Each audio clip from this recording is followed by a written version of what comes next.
ഇന്ന് മെയ് 31 മാസം എൻഡായി അവസാനമായി തുടങ്ങി. ഇപ്പം എന്തായാലും എല്ലാവരും സന്തോഷത്തിലായിരിക്കും. ഇപ്പോൾ സാലറി ഒക്കെ കിട്ടാൻ തുടങ്ങുന്നത്, അതുപോലെ വീട്ടിലൊക്കെ ക്യാഷ് അടയ്ക്കുന്നവരൊക്കെ ഉണ്ടാവും. എന്തായാലും നമ്മളുടെ എക്സ്ചേഞ്ച് റേറ്റും നല്ല റേറ്റിലൊക്കെ തന്നെയാണ്. അപ്പോൾ ഇന്ന് ഞായറാഴ്ചയായി 1190 ഇടവം 17. നമുക്ക് ന്യൂസിലേക്ക് പോകാം. തലയ്ക്കുമീതെ നികുതി ഭാരം എന്നും പറഞ്ഞിട്ടാണ് കൊടുത്തിരിക്കുന്നത് മെയിൻ ന്യൂസായിട്ട്. സേവന നികുതി നാളെ മുതൽ കൂടുതൽ മേഖലകളിലേക്ക് നിരക്ക് 14% ട്രെയിൻ ചരക്കുകൂലി 0.5% വർദ്ധിക്കും. AC യാത്രയ്ക്കും നിരക്ക് വർധന എന്ന് പറഞ്ഞിട്ടാണ് കൊടുത്തിരിക്കുന്നത്.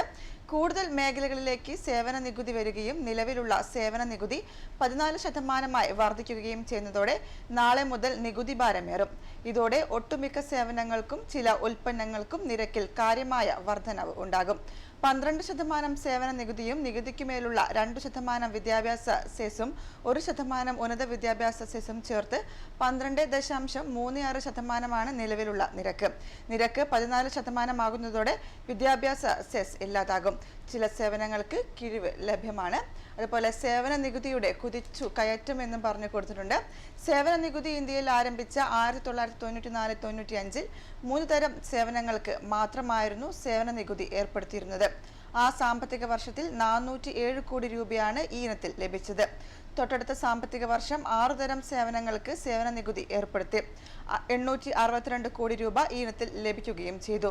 ഓരോ വർഷവും കൂടുതൽ മേഖലകൾ സേവന നികുതിയുടെ പരിധിയിൽ കൊണ്ടുവരുന്നതാണ് പിന്നീട് കണ്ടത്. 2010-11 117 തരം സേവനങ്ങൾ ഈ നികുതിയുടെ പരിധിയിൽപ്പെടുത്തിയപ്പോൾ 2011-12 119 തരം സേവനങ്ങളാണ് ഉൾപ്പെടുത്തിയത്. 2012-13 സേവന നികുതിയുടെ പെടാത്ത സേവനങ്ങൾ നെഗറ്റീവ് ലിസ്റ്റ് എന്ന പേരിൽ ഉൾപ്പെടുത്തി. 2012-13 സേവന നികുതി ഇനത്തിൽ 13,25,2518 കോടി രൂപയാണ് ലഭിച്ചതെന്നും പറഞ്ഞിട്ടാണ് കൊടുത്തിരിക്കുന്നത്. അതുപോലെ മറ്റൊരു ന്യൂസ്, ശബരിനാഥൻ UDF സ്ഥാനാർത്ഥി എന്നും പറഞ്ഞൊരു ന്യൂസാണുള്ളത്. തിരുവനന്തപുരം അന്തരിച്ച G. കാർത്തികേയന്റെ മകൻ KS ശബരിനാഥൻ 31 വയസ്സ് അരുവിക്കര ഉപതെരഞ്ഞെടുപ്പിൽ UDF സ്ഥാനാർത്ഥി.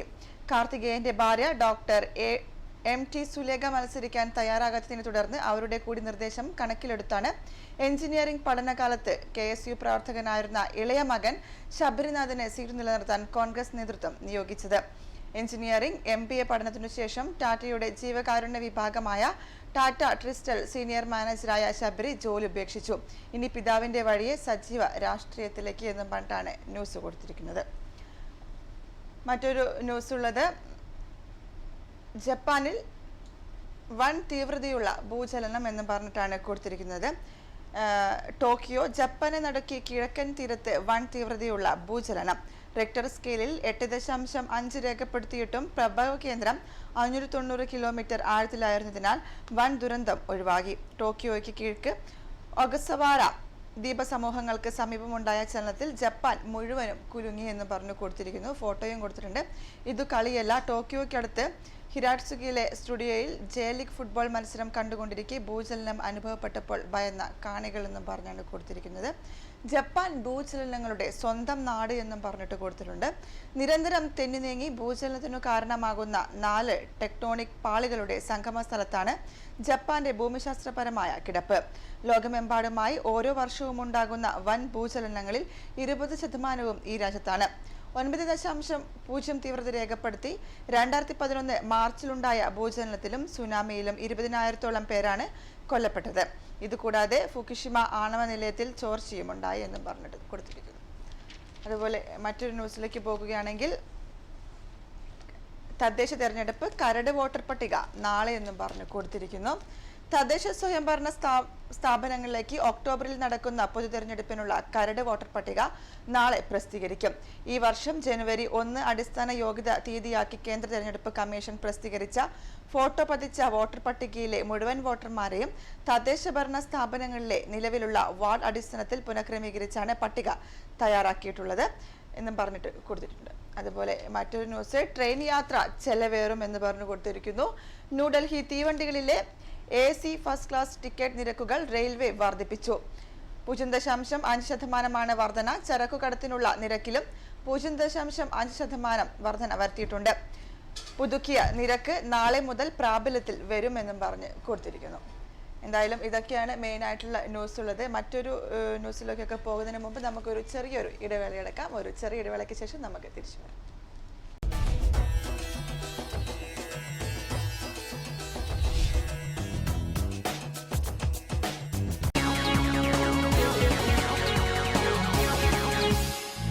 നിങ്ങളൊരു തൊഴിലന്വേഷകനാണോ? തൊഴിലവസരങ്ങൾ അറിയാൻ കഴിയാതെ പോകുന്നുണ്ടോ? യോഗ്യതയ്ക്കനുസരിച്ചുള്ള ജോലി കിട്ടാത്തതിൽ നിങ്ങൾ നിരാശനാണോ? UAE പൊതു സ്വകാര്യ മേഖലയിലെ തൊഴിലവസരങ്ങൾ ഞങ്ങൾ അപ്പോൾ നിങ്ങളിലേക്ക് എത്തിക്കുന്നു. Employment news. Short films, touching stories, more creative. Get started. NTV short movie fest 2015. നിങ്ങൾ സംവിധാനം ചെയ്തതോ നിർമ്മിച്ചതോ ആയ ഷോർട്ട് മൂവികൾ NTVയിലൂടെ സംപ്രേഷണം ചെയ്യാം. നിങ്ങളുടെ എൻട്രികൾ ഞങ്ങൾക്ക് അയക്കൂ. info@ntvUAE.com. NTVയിലൂടെ നിങ്ങളിലെ ചലച്ചിത്രകാരനെയും ലോകമറിയട്ടെ. കൂടുതലറിയാൻ വിളിക്കൂ 05277511717.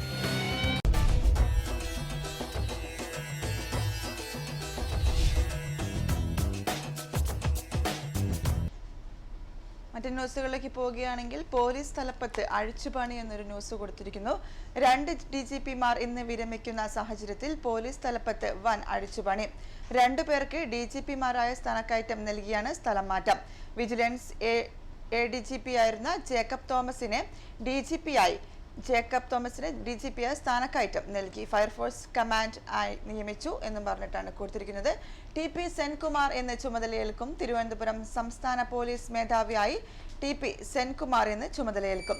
വൈകുന്നേരം 3 മണിക്ക് പോലീസ് ആസ്ഥാനത്ത് വിരമിക്കുന്ന DGP KS ബാലസുബ്രഹ്മണ്യം ചുമതല കൈമാറും. ജയിൽ മേധാവി പദവിയിൽ നിന്നാണ് ക്രമസമാധാന പാലന ചുമതലയുള്ള DGPയായി TP സെൻകുമാർ എത്തുന്നത്. 1983 ബാച്ചിലെ IPS ഉദ്യോഗസ്ഥനാണ് സെൻകുമാർ. തൃശൂർ കാടുകുറ്റി സ്വദേശിയാണ്. നിയമബിരുദവും സാമ്പത്തിക ശാസ്ത്രത്തിൽ ബിരുദാനന്തര ബിരുദവും നേടിയിട്ടുണ്ട്. 2017 മെയ് വരെ സെൻകുമാറിന് പോലീസ് മേധാവിയായി തുടരാമെന്നും പറഞ്ഞിട്ടാണ് കൊടുത്തിരിക്കുന്നത്. പിന്നെ ഒരു ന്യൂസ് ഉള്ളത്, അധ്യയന വർഷത്തിന് നാളെ തുടക്കം. 36.5 ലക്ഷം കുട്ടികൾ അക്ഷരമുറ്റത്തെത്തുമെന്നും പറഞ്ഞു കൊടുത്തിരിക്കുന്നു.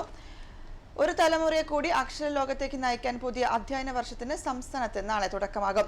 1 മുതൽ 10 വരെ ക്ലാസുകളിലായി 36.5 ലക്ഷം വിദ്യാർത്ഥികളാണ് ഈ വർഷം സംസ്ഥാനത്തെ വിവിധ വിദ്യാലയങ്ങളിലേക്ക് എത്തുന്നത്.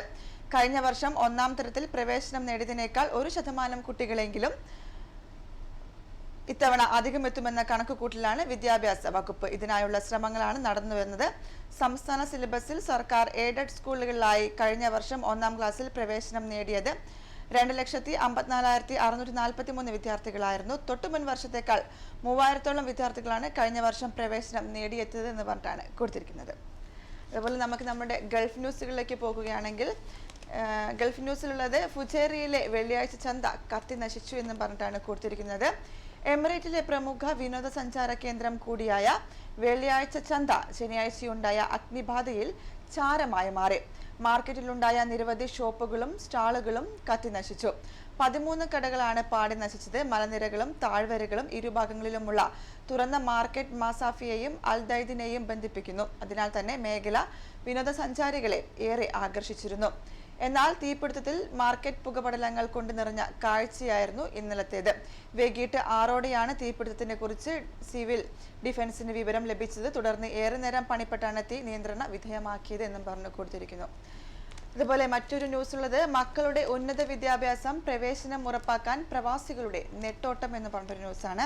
വിവിധ പരീക്ഷാഫലങ്ങൾ പ്രസിദ്ധീകരിച്ചതോടെ മക്കളുടെ ഉന്നത വിദ്യാഭ്യാസത്തിനായി പ്രവാസി രക്ഷിതാക്കൾ കഠിന പ്രയത്നം ആരംഭിച്ചു. കേരള CBSE +2 പരീക്ഷാഫലം വന്നതോടെ പ്രവാസി രക്ഷിതാക്കളുടെ ഉത്കണ്ഠയും വർദ്ധിച്ചു.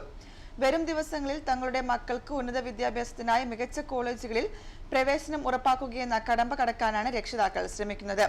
സ്വാശ്രയ കോളേജുകളിൽ വിവിധ കോഴ്സുകൾക്ക് പ്രവേശനം ലഭിക്കുന്നത് അവസരമുണ്ടെങ്കിലും മെച്ചപ്പെട്ടതും ചെലവ് കുറഞ്ഞതുമായ കോളേജിൽ ഒത്തുകിട്ടുകയെന്നതാണ് പ്രവാസികളുടെ ലക്ഷ്യം.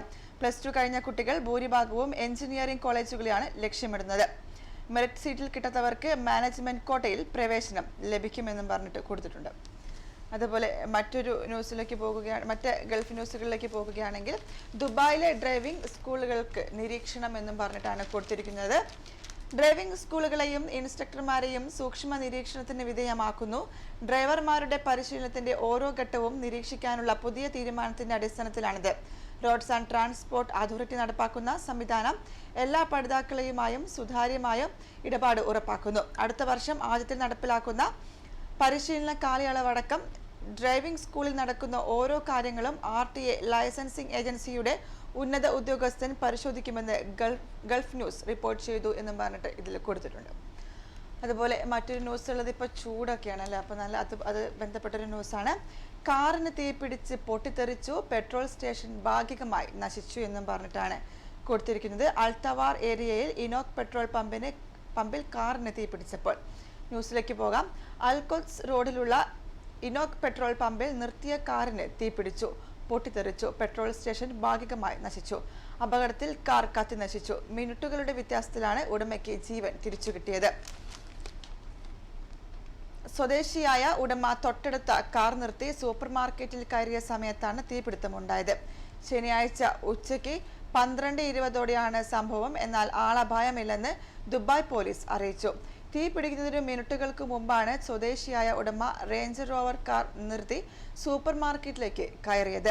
കാറിന്റെ തുറന്ന കിടന്ന പെട്രോൾ ടാങ്കിന്റെ മുഖത്തു നിന്നാണ് തീ പടർന്നതെന്ന് CCTV ദൃശ്യങ്ങൾ വ്യക്തമാക്കുന്നു. കാറിൽ പെട്രോൾ നിറയ്ക്കുന്നതിനിടെയാണ് അപകടമെന്ന് പറഞ്ഞിട്ടാണ് കൊടുത്തിരിക്കുന്നത്. അതുപോലെ മറ്റൊരു ന്യൂസ് ഉള്ളത്, അധ്യാപികയുടെ മരണം സഹപ്രവർത്തകരെയും വിദ്യാർത്ഥികളെയും ദുഃഖത്തിലാഴ്ത്തി എന്നും പറഞ്ഞിട്ടാണ് കൊടുത്തിട്ടുള്ളത്. ഗൾഫ് ഏഷ്യൻ സ്കൂളുകളിലെ KG1 അധ്യാപിക സംഗീത രഞ്ജിത്തിന്റെ മരണം സഹപ്രവർത്തകരെയും വിദ്യാർത്ഥികളെയും ദുഃഖത്തിലാഴ്ത്തി. വെള്ളിയാഴ്ച പുലർച്ചെയാണ് ശ്വാസതടസ്സത്തെ തുടർന്ന് ഇവരെ ആശുപത്രിയിൽ പ്രവേശിക്കുകയായിരുന്നു. ഷാർജ സെൻട്രൽ ഹോസ്പിറ്റലിലായിരുന്നു അന്ത്യം. 15 വർഷത്തോളമായി സംഗീത UAE-യിൽ താമസിക്കുന്നു. സംഗീത കഴിഞ്ഞ 10 വർഷത്തോളമായി ഗൾഫ് ഏഷ്യൻ സ്കൂളിലാണ് ജോലി ചെയ്യുന്നതെന്ന് പറഞ്ഞിട്ടാണ് കൊടുത്തിരിക്കുന്നത്. മറ്റൊരു ന്യൂസ് ഉള്ളത്, റംദാൻ ജൂൺ 18 സാധ്യത, ഈദുൽ ഫിത്തർ ജൂലൈ 17 എന്ന് കൊടുത്തിരിക്കുന്നു. ഹിജ്റ വർഷം 1436 റംദാൻ 1 വ്യാഴാഴ്ച തുടങ്ങാൻ സാധ്യതയെന്ന് ഷാർജ പ്ലാനറ്റോറിയം. ഗോളശാസ്ത്ര കണക്കനുസരിച്ച് പ്രവചനം ഈദുൽ ഫിത്തർ ജൂലൈ 17 വെള്ളിയാഴ്ച ആയിരിക്കുമെന്നും Sharjah planetarium general observation Ibrahim al Jarwan പറഞ്ഞു എന്നും പറഞ്ഞിട്ടാണ് കൊടുത്തിരിക്കുന്നത്. അതുപോലെ ദമാമിലെ ഭീകരാക്രമണം UAE അപലപിച്ചു എന്നും കൊടുത്തിട്ടുണ്ട്. സൗദി നഗരമായ ദമാമിലെ പള്ളിയിൽ വെള്ളിയാഴ്ചയുണ്ടായ ഭീകരാക്രമണത്തെ UAE അപലപിച്ചു. ആക്രമണത്തിൽ 4 പേർ കൊല്ലപ്പെടുകയും 4 പേർക്ക് പരിക്കേൽക്കുകയും ചെയ്തിരുന്നു. ഭീരുത്വം നിറഞ്ഞ ആക്രമണത്തെ UAE അപലപിക്കുകയും എല്ലാ തരത്തിലുള്ള ഭീകരപ്രവർത്തനങ്ങളെയും തള്ളിക്കളയുകയും ചെയ്യുന്നു എന്ന് പറഞ്ഞിട്ടാണ് കൊടുത്തിട്ടുള്ളത്. അപ്പോൾ ഇതൊക്കെയാണ് നമ്മുടെ മെയിനായിട്ടുള്ള ഗൾഫ് വാർത്തകളും ഇതൊക്കെ തന്നെയാണ്. അപ്പോൾ എന്തായാലും നമ്മളുടെ ടൈം ഇവിടെ കഴിയാറായിരിക്കുകയാണ്. എന്തായാലും നമുക്ക് നാളെ ഇതുപോലെ ഒരുപാട് പ്രധാനപ്പെട്ട പത്രവാർത്തകളിലൂടെയും അതുപോലെ തന്നെ ഒരു പുതിയ സ്ഥലത്തെയും പരിചയപ്പെടുത്തിക്കൊണ്ട് നമുക്ക് നാളെ വീണ്ടും കാണാം. എന്തായാലും വീക്കെൻഡ് അവസാനിച്ചു. ഇനിയിപ്പം മാസം അവസാനമാണ് ഞാൻ പറഞ്ഞ പോലെ. എല്ലാവരും മെയ് മാസം കഴിഞ്ഞു. ഇനിയിപ്പോൾ ജൂണിലേക്ക് പ്രവേശിക്കാൻ പോവുകയാണ്. എന്തായാലും മാസങ്ങൾ ഇങ്ങനെ പോകുന്നുണ്ട്, വീക്കെൻഡുകളൊക്കെ പോകുന്നുണ്ട്. എന്തായാലും എല്ലാവർക്കും നല്ലൊരു ദിവസങ്ങൾ എല്ലാവർക്കും ആശംസിച്ചുകൊള്ളുന്നു. നമുക്ക് വീണ്ടും നാളെ ഹലോ ഗുഡ് മോർണിംഗിൽ കാണാം. നന്ദി, നമസ്കാരം.